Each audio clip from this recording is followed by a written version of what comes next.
Yes, when I first came into the movement for compassion with compassion and choices, I looked throughout the Bible to find if there was any reference to the issue or the movement with which I was becoming involved. And there's really no direct passage that bears on our work. However, the death of Saul comes closest. I'll summarize the passage that's on the screen for us. Saul was at war with the Philistines. And in those days, they didn't have artillery, but they had archers. And the archers could shoot for several hundred feet, if not yards.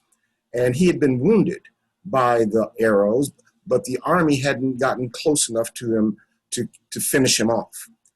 And Saul says to his armor bearer to take his sword and thrust me through with it, so that these uncircumcised may not come and thrust me through and make sport of me.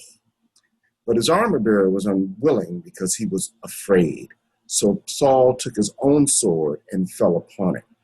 Now, before we get to the next slide, the important point here is that Saul recognized that he was mortally wounded. He recognized that he was dying. And he recognized that he had a moment to determine the manner of his death. He was afraid that if his enemies got to him while he was still alive, that they would torture him, dismember him, and humiliate him. One of the main missions of the Compassion and Choices movement and organization is to help our society come to grips with the inevitability of death. If COVID-19 and this pandemic has taught us nothing, it has taught us that we are well able to deny the reality of death. One thing that I have come to understand through this movement is that death is not on the other side of life. Death is part of life.